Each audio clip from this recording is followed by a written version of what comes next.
And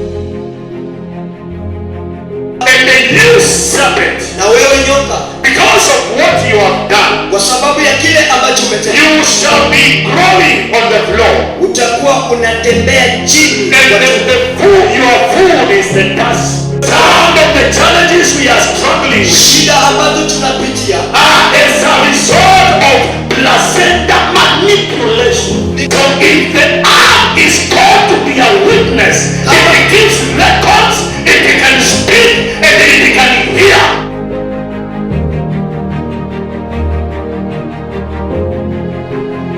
This anointing of Elisha and a capability to discharge positive energy to the land.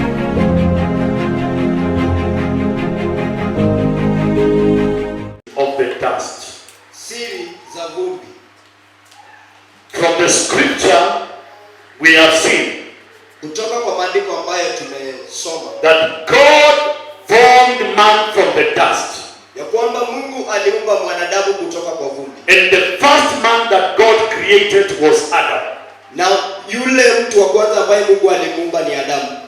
The name Adam means from the earth. Jina Adamu inamaanisha kutoka kwa mchanga. The name Adam means of the earth. Jina Adamu inamaanisha wa mchanga. So I want you to follow as I take you through. Kwa hivyo ninataka unifuate ninapokuelekeza This mystery of the dust. hii siri ya vumbi. We are living in days where the church is so ignorant. Tunaishi nyakati ambazo kanisa liko na mapuuzi. We have ignored many things. Tumepuuza mambo mengi. But it is important to understand Lakini ni bora tuelewe that we are dealing with an enemy. ya kwamba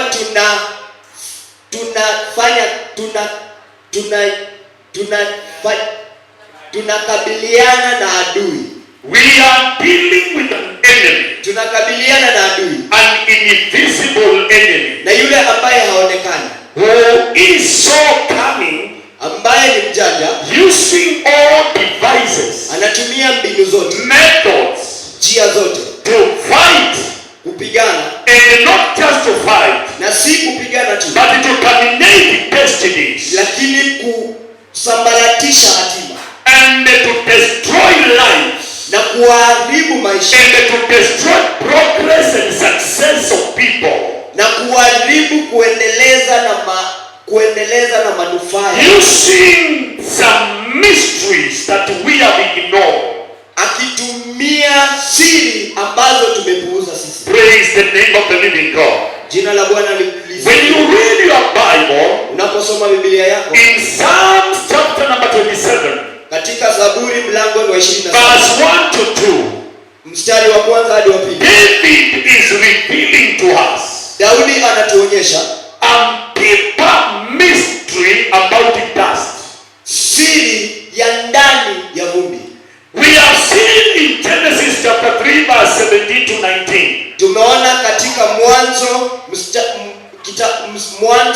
3 mstari wa 17. God is telling man, Mungu anaambia mwanadamu, because of sin, kwa sababu ya dhambi, dust you came, vumbi ulitoka, and the dust thou shalt return. na kwa mavumbi utarudi wewe. Because man is dust.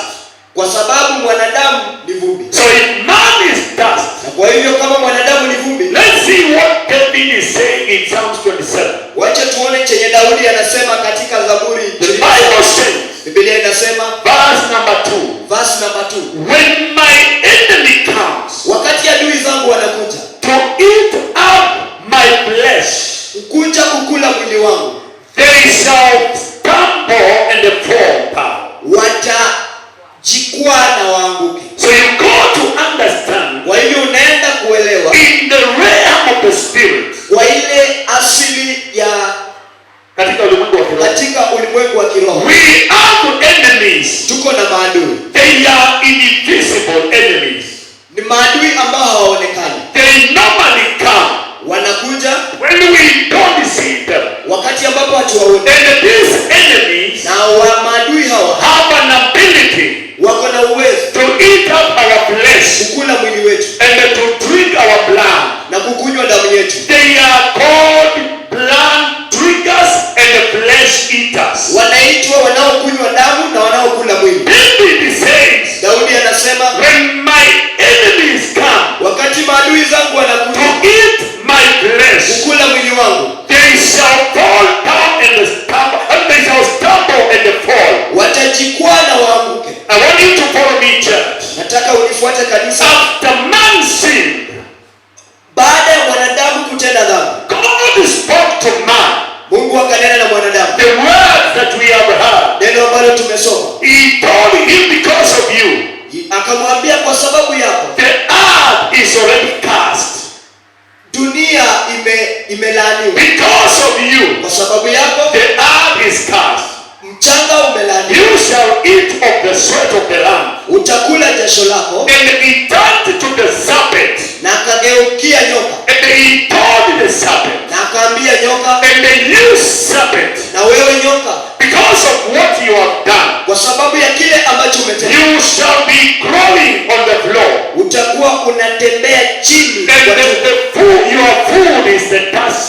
Na mavumbi ndiyo chakula chako. Now the question is, Na sasa swali ni je, have you seen snake eating dust? wewe umeona nyoka akikula mavumbi? Have you seen snake eating dust? Wewe umeona nyoka akikula mavumbi? The answer is clear.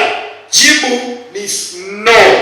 ni wazi. So what is this dust God is talking about? Sasa ni mavumbi gani haya ambayo Mungu ananena? Man is the dust. Mwanadamu ndiye vumbi. Man came from the dust. Mwanadamu alitoka And mavumbi. when man dies, Na wakati ambapo mwanadamu he is taken back to the dust. anapelekwa pale mavumbi. And that is why the Bible has told us. Na hivyo ndivyo sababu Biblia imetuambia. Because man is dust. Kwa sababu mwanadamu ni mavumbi. Dust you came, Kwa mavumbi ulitoka and the dust you shall return. na kwa mavumbi utarudi. When you read Ecclesiastes chapter number 3, Unaposoma Mhubiri, Mhubiri mlango wa 3, chapter number 3, mlango wa 3 verse number 20, mstari wa 20 and the chapter number 12, na mlango wa 12 verse number 7. mstari wa 7. Praise the name of the Lord. Jina la Bwana Can litukuzwe. somebody read for me, please, because that is important for you to understand. Ecclesiastes chapter number 3, verse 20. Mhubiri mlango ni wa 3 mstari ni wa 20. Anybody who is there? Nisome. Wote huendea mahali pamoja, wote hutoka katika mavumbi, na hata mavumbini hurudi tena. Wote huenda mahali pamoja, wote hutoka mavumbini na mavumbini watarudi. Hao wote ni kina nani? Mwanadamu. Tuhubiri pamoja. Wote ni kina nani? Haya, chapter number 12, verse 7. Mhubiri mlango wa 12 mstari wa 7.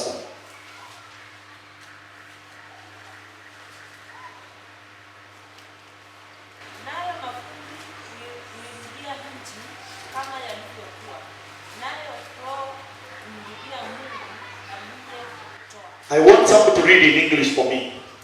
Then the dust will return to the earth as it was, and the spirit will return to God who gave it. Are you getting something here, my brothers and sisters? Unapata kitu hapa ndugu yangu, dada yangu? The dust shall go back to the dust as it was before. Vumbi itarudi mavumbini jinsi ilivyokuwa kwanza. And the spirit shall go back to the Lord.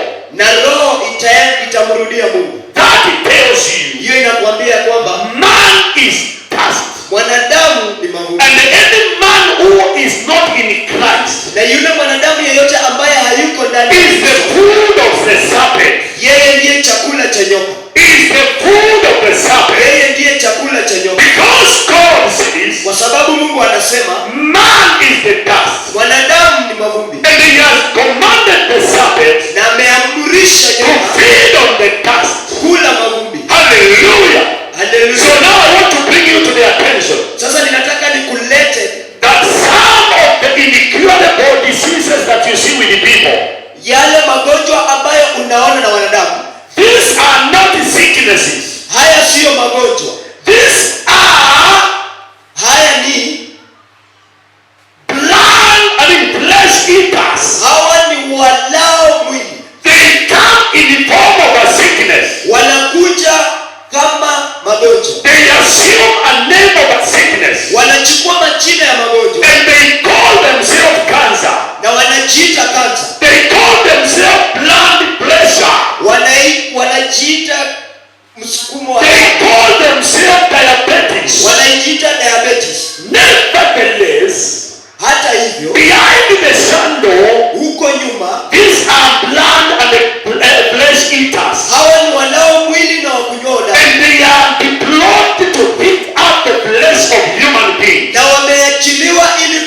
mwili wa They mwanadamu. are meant to eat the flesh of man. Na wanamaanisha kukula mwili wa mwanadamu. Because that is the assignment the serpent was given. Na hiyo ndiyo kazi ambayo nyoka aliyepewa. Hallelujah. Hallelujah. But today, Lakini leo, I say today, leo I have come to reveal to you nimekuja kukuonyesha the mystery of the past. siri ya mavumbi. Hallelujah. Hallelujah. I want to show you Ninataka nikuonyeshe some demonic practices.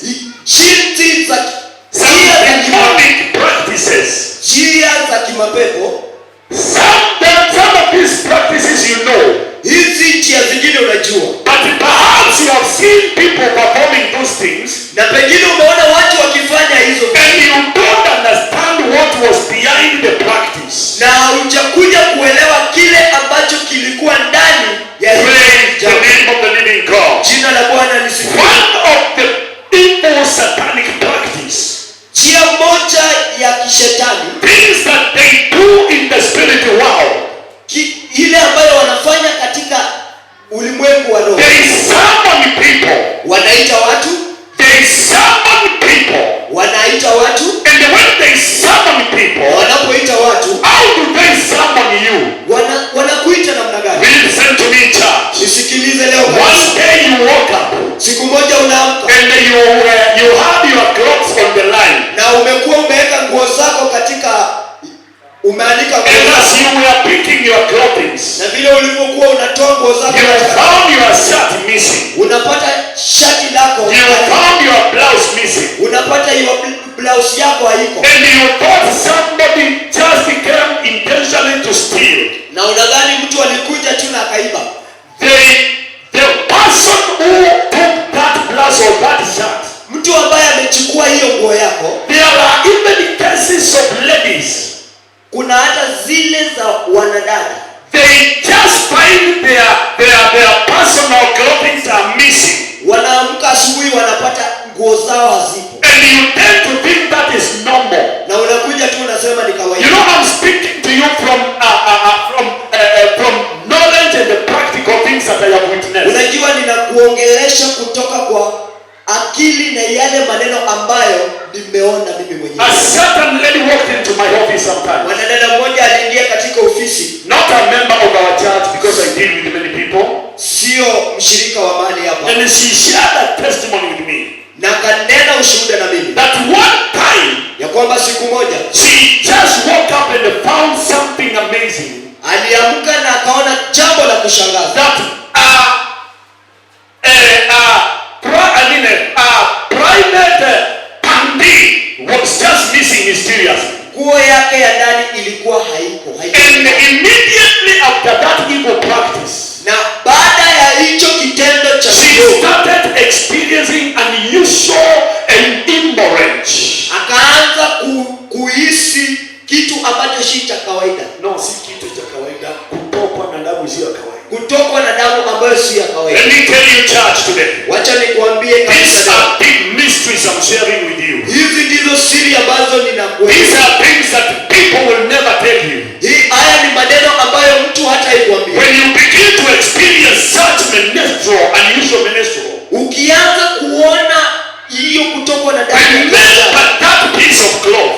kumbuka hiyo nguo They took it into an altar, walipeleka katika madhabahu and you are programmed in that altar. na ukaunganishwa na hayo madhabahu. That altar is called clothing altar. Hayo madhabahu yanaitwa madhabahu ya mavazi, And anytime they want to put you into problem, na wakati wowote wanapokuweka katika now that you are a victim there, na sasa wewe ni umeunganika na by reason of your belongings, kwa kupitia hayo mavazi if yako. you don't have the fire of God in your life, Kama hauna moto wa Roho Mtakatifu, you are in trouble. wewe uko kwa shida. They summon you there, Wanakuita pale, and when they summon you, na wanapokuita pale you begin to experience unaanza kuishi, that kind of abnormal flow. unaanza kutokwa na damu, jambo ambalo si la kawaida. And many other things they do, Na kuna vitu mingi ambazo wanafanya, they cause havoc in your life wanaleta mawimbi katika by maisha reason yako of having in possession your item. kwa ajili ya kukua na hayo mavazi. Praise the name of the living Jina God. la Bwana lisifiwe. Somebody here, if you have faith, the name of Jesus. Kama uko na imani sema. Why can you say with an attitude? In the name of Jesus. In the name of Jesus. Any power of the dust. Any power of the dust. Summoning me today. Summoning me today. Let the blood of Jesus. Let the blood of Jesus speak on my behalf. speak on my behalf. In Jesus' mighty name. In Jesus' mighty Someone name. say in Jesus' name. In Jesus' In name. Jesus' name. In Jesus' I name. command the dust of the house. I command the dust of I the house. command the dust of the house I command the dust to of the house refuse to refuse cooperating with my enemies. cooperating with my enemy. In the name of In the Jesus. name of Jesus. Number 2, Ya pili, we call it pouring libation. kumwaga Pombe. pombe. Have you ever seen that practice? Umeona? Nani amewahi kuona wazee wameitwa kwa boma yenu na wanaanza kumwaga pombe wakiongea maneno? How many of you seen that? Mimi nimeona. Amen. You thought it was a natural occurrence? Unadhani ni kitu tu cha kawaida? I happened to be there. And they used to be God in our family. Walikuwa wanaitwa katika familia yetu. And they used to draw close as a young boy to listen to the words. Na nilikuwa ninakaribia sana nikiwa kijana mdogo kusikia maneno yao. And I realized as they pour libation and the mixture of milk. Na nikakuja kujua wakati ambapo wanamwaga pombe na huo mchanganyiko wa maziwa. They used to utter some words. Walikuwa wananena maneno. Those are called incantations. Hayo ni maneno, hayo yanaitwa maneno Ya uchawi. ya uchawi. Praise the name of the Lord. Jina la Bwana. What they normally do when they are pouring libation, Wanapomwaga pombe, they are summoning spirits of the dead. wanaita maroho ya waliokufa. I know some of you now are getting confused. Naona wengine wenu sasa And mmeanza you begin to kushangaa. wonder whether this is biblical. Na unakuja kushangaa kama hii ni I Biblia. want to show you something here. Ninataka nikuonyeshe kitu hapa. In the book of 1 Samuel, Katika kitabu cha Samueli chapter number 28, mlango wa 28 verse number 13 to 14, somebody read for me. So that you understand what I'm talking about. 1 Samuel, Samueli wa kwanza chapter number 28. Mtu hajafika pale atusomee. Samueli wa kwanza mlango wa 28 13 mstari wa 13. and 14. Nitasoma. Mfalme akamwambia, usiogope, usiogope. Waona nini? Yule mwanamke akamwambia Sauli, naona Mungu anatoka katika nchi. Mstari wa 14. Naye akamuuliza, ni mfano wa nini? Akajibu, ni mzee anazuka, naye amefunikwa basi. Basi Sauli akatambua ya kwamba ndiye Samueli mwenyewe. Akainama uso wake mpaka chini akasujudia. Praise the name of the Lord. Jina la Bwana lisifiwe. This is King Saul, Huyu ni mfalme Sauli, the first king of Israel. mfalme wa kwanza wa Israeli. And he found a woman. Na akakutana na mwanamke, And this woman was from Edom. na huyu mwanamke alikuwa anatoka Edoni. And this woman had an ability, demonic ability, Huyu mwanamke alikuwa na uwezo wa kumapepo, to summon spirits of the dead kuita maroho ya waliokufa and bring them to the physical realm. na walete katika kiasi. Praise the name of the Lord. Jina la Bwana So when lisifiwe. they are summoning spirits of the dead using libation, Wanapoita maroho za waliokufa kwa kumwaga, they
Placenta ni nini sema kwa Kiswahili?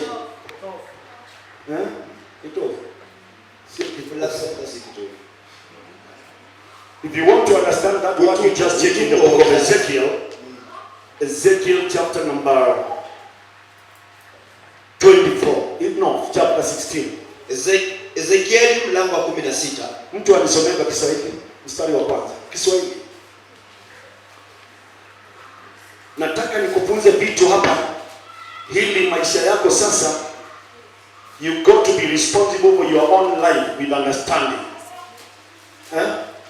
Ezekiel chapter number 16. Nitasoma. Ezekieli mlango wa 16 mstari wa kwanza. Neno la Bwana likanijia tena. Kusema, mwanadamu, ujulishe Yerusalemu machukizo yake. Ndio. Useme, Bwana Mungu auambia Yerusalemu hivi. Asili yako na kuzaliwa kwako kwatoka katika nchi ya Mkanani. Mwamori alikuwa baba yako, na mama yako alikuwa Muhiti. Na katika habari za kuzaliwa kwako, siku ile uliozaliwa, kitovu chako hakikukatwa, wala hukuoshwa kwa maji usafishwe, hukutiwa chumvi hata kidogo, wala hukutiwa katika nguo kabisa. Mstari wa 5. Hapana jicho lililokuhurumia. Hapana jicho lililokuhurumia, ili kukutendea lolote la mambo hayo kwa kukuhurumia. Reach there. Now wait up, listen to me. Sasa nisikize. When a child is born, wakati ambapo mtoto amezaliwa, in those early days, katika hizo siku za kale, there was a common practice, kulikuwa na kitendo cha kawaida, which personally I witnessed, ambacho mimi mwenyewe niliona. When a time comes for a woman to labor, when a time of a woman is in labor, wakati ambapo mwanamke ako katika mauchungu ya uzazi, you should see all the village women, nilikuwa ninaona wazee running away from their homes, wanakimbia kutoka nyumba yao, coming in pretense to help the woman in labor. Wanakuja wanajidanganyisha wanataka kusaidia huyu mwanamke. Most of them, their agenda was different. Lakini kawaida wengi wao walikuwa na nia tofauti. Their agenda was not to assist. Nia yao haikuwa kusaidia. Their agenda was to receive the placenta. Nia yao ilikuwa kupokea kitovu, so that they can go and dispose, ya kwamba waende wakakitupe. But as they go to dispose in a secret place, lakini wanapoenda kukitupa mahali ambapo, and that is what has happened to most of you here who are not even born in hospitals. Na hii ndio imefanyika katika wengi wetu hapa ambao hatujaenda. That the woman will go in a bush area. Huyo mzee ataenda katika kichaka, and she will dig a hole, na atachimba shimo, and bury the placenta of the dust, na in the earth, na atazika kitovu katika mchanga. While doing that, anapofanya kitendo hiki, she will be doing incantations and enchantment. Atakuwa anafanya uchawi wake pale, talking to the land, anapoongea na nchi, talking to the dust, anapoongea na mchanga, about the destiny of the child, kuhusu hatima ya mtoto. Praise the name of the Lord. Jina la Bwana lisifiwe. That's why even most of us today, hii ndio maana wengi wetu, some of the challenges we are struggling with, shida ambazo tunapitia, are as a result of placenta manipulation. Ni kwa sababu ya kuharibiwa kwa kitovu. Since that day, kutoka siku ile, they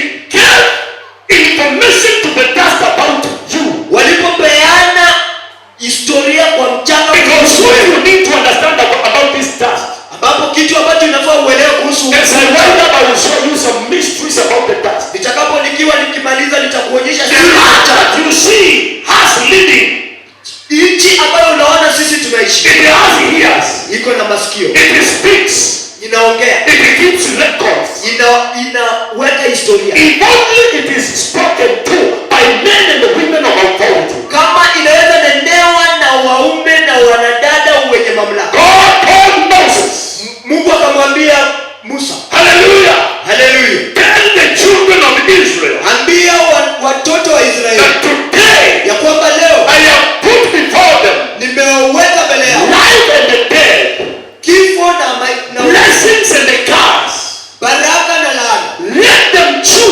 wacha wakachague, Because today, kwa sababu leo heaven and the earth mbingu na nchi shall be witnesses. wao ni mashahidi. Who is a witness?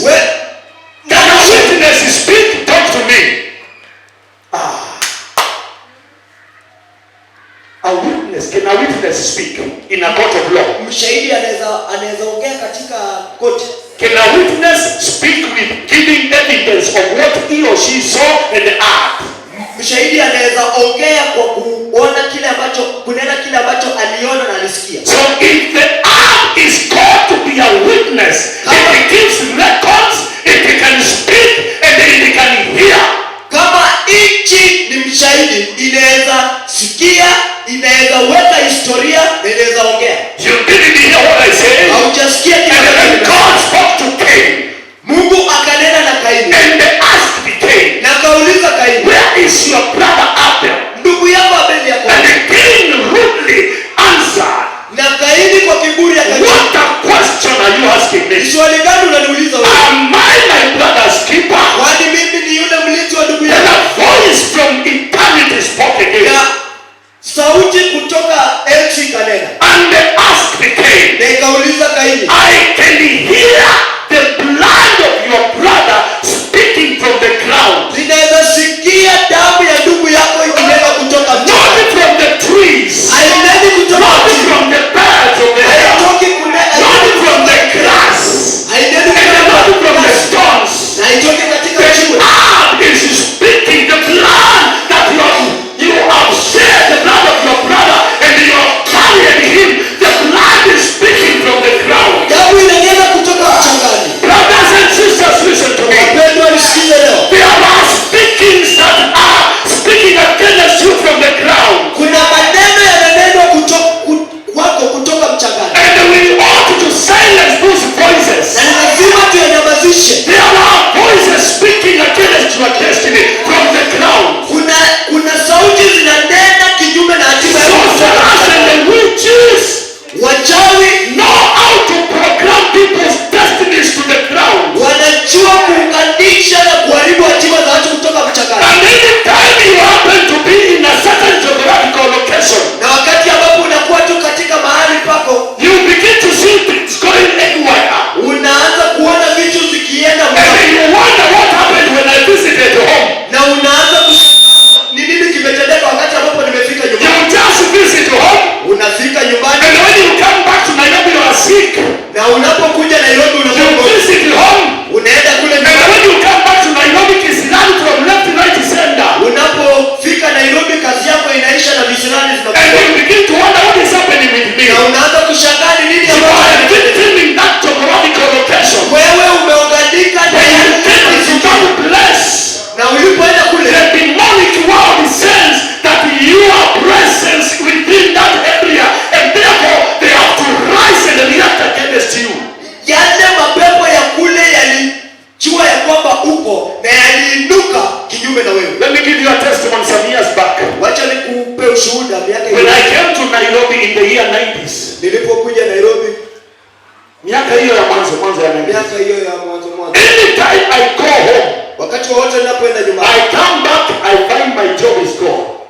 anarudi anapata kazi yake imeisha. Kete niwache kwa sababu ya masaa nimalize hii kitu na nitabitibiti. Nilikuwa ninaenda nyumbani, nikirudi nakuta kazi imeisha.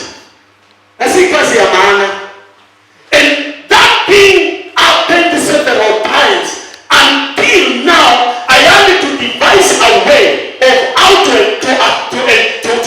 encounter that.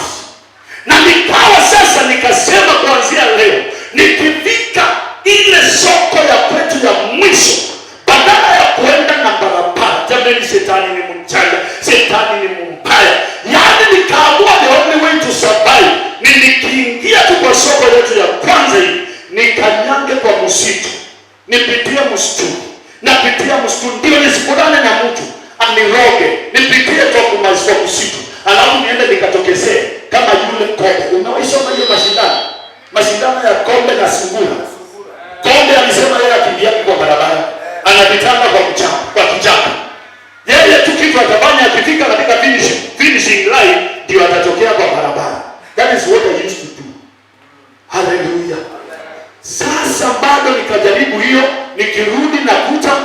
kazi imekwisha.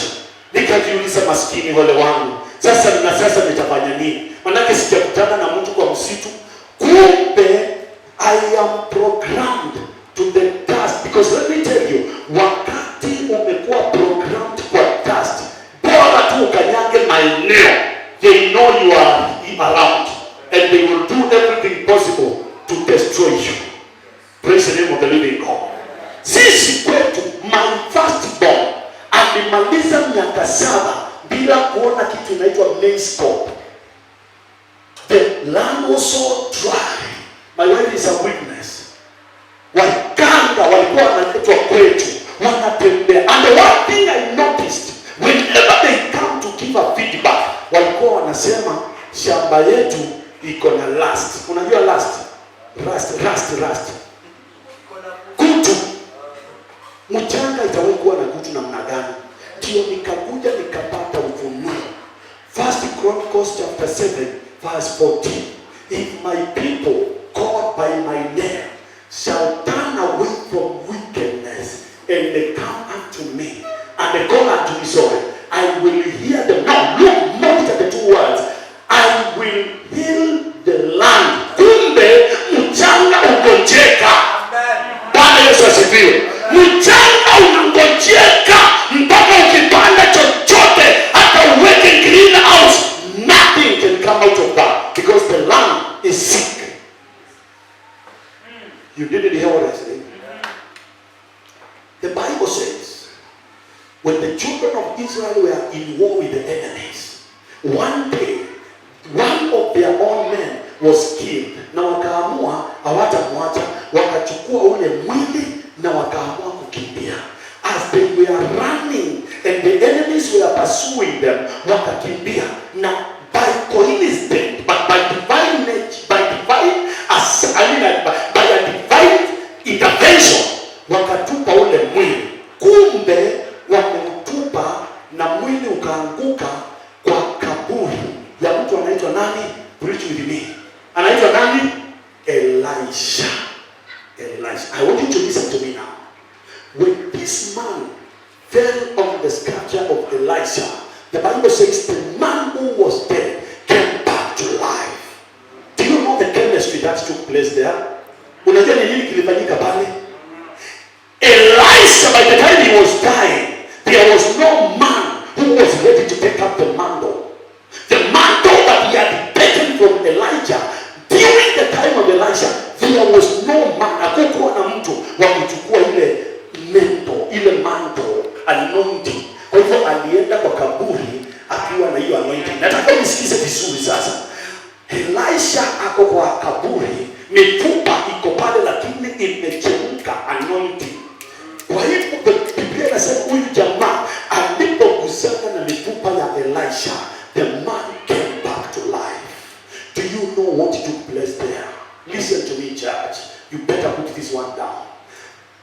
This anointing of Elisha had a capability to discharge positive energy to the land.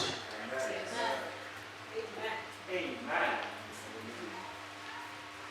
That ukipanda mahindi pale ulikuwa unaweza kuna gunia 20. Ukitengeneza boma yako pale, utaanza tu kuona mambo inaendelea vizuri. Watoto wanasoma, watoto wanapita, wanaenda university, mifugo inafanikiwa. Contrary to assume Elisha alikuwa ni mchawi huyo alone na azikwe pale. Get to understand this now, and I want to tell you something.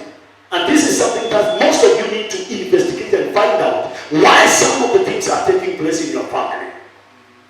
Ukijenga mahali ambapo mchawi kama huyo amezikwa, mchawi kama huyo aedo, Bwana asifiwe. The same anointing discharges negative energy to the land. It's a big mystery that you need to understand. Now, Jeremiah chapter 16 verse 16. Read for me. I want to show you something. Because hata wao watajua sisi tunajua. Watajua hawajui. Today we are going to engage on a new dimension of anointing, that everything that has been working to the contrary must give way. Must give way. So, Jeremiah 16:16. Jeremiah chapter number 16. You will see two weapons there that we must use today. Jeremiah 16 verse 16. Yes. Behold, I am setting for many fishers, says the Lord. Behold, I'm sending forth many what? Fishers. Many what? Fishers, says the Lord. Wait a minute. Have you ever seen fishers? Did you see them perishing yesterday in Lake Victoria? Fishers. Do you do fishing on the road? Have you ever found fishers along Langata Road? Where are they found? Where there is mass water. So God is telling Jeremiah, I will send what? Fishers. Fishers. Continue, there is another lot. And they shall catch them, and afterwards I will send for many hunters. Let us hear again. Many what? Hunters. Many what? Hunters. Uh-huh. And they shall hunt them from every mountain and every hill. Listen, church of God. These are two weapons of mass destruction given to us as believers. And once we exercise these two weapons, no enchantment, no demon, no Satan in hell can withstand these two weapons.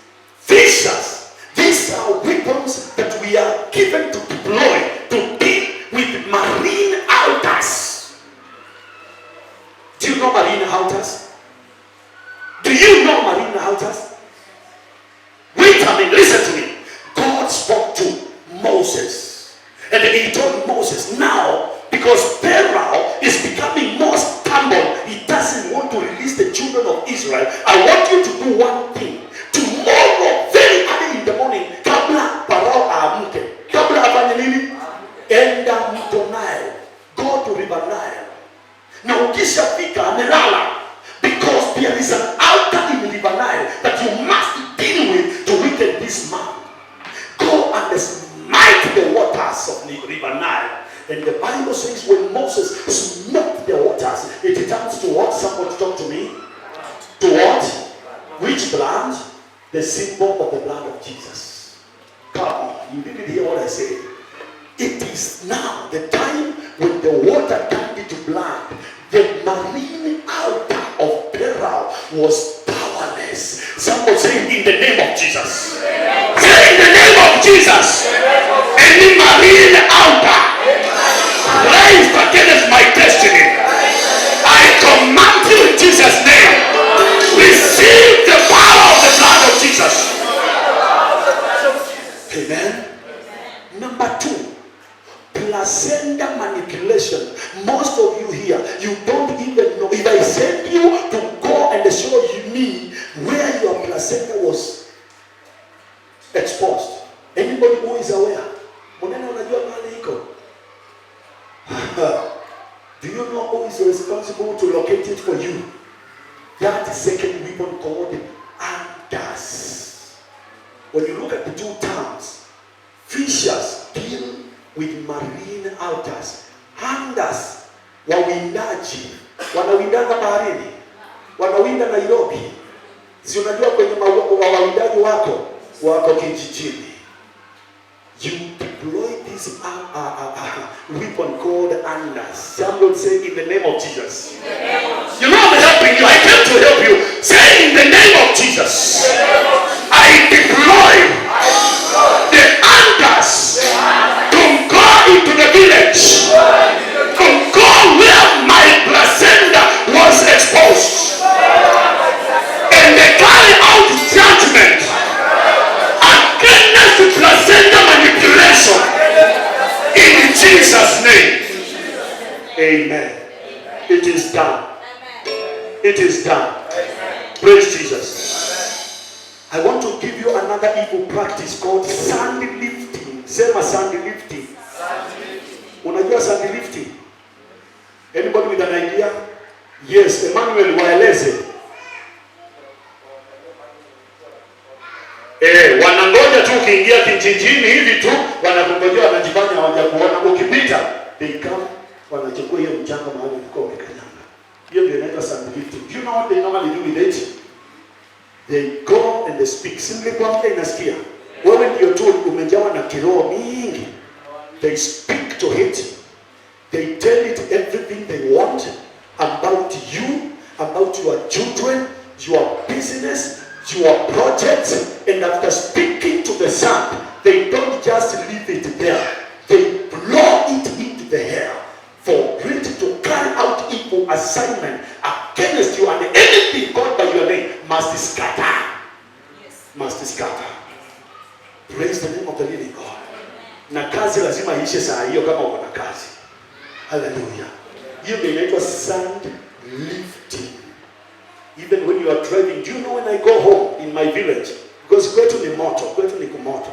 Sio kwenu umezoea unafikiria wanakupenda, alafu you go buying soda to everybody. Mimi si tununua soda. Unasikia? Are you getting something? Akaambia wanafunzi wake, ninawatuma nje. Sasa mnaenda nje, si hapa mmezoea kanisani. Mkifika huko nje, mwe werevu kama nyoka. Alafu mwe wapone kama nini? Jiwa. Do you have a thought of that? You are not dealing with good people out there. There's no way you can be like a sheep. Yet you are dealing with leopards. You have to be wise as a snake, as a serpent. Praise Jesus. For the sake of time, I want to show you things that I don't want you to miss. Hallelujah. Let me tell you one thing, brothers. Now, having shown you all these evil practices, I want to show you scriptures now that helps you to understand that this dust is a weapon being used by the evil kingdom of Satan to your disadvantage. Are you listening? Write this scripture down. Exodus chapter 8 verse 16 to 17. That one you will read at your own time, but for the sake of time, allow me to explain. Exodus chapter number 8 verse 16 to 17. So that now from today, you stop assuming and stop that level of ignorance. God tells Moses, the same peril. This man is so stubborn. So what you need to do? Did I told you the other day, church?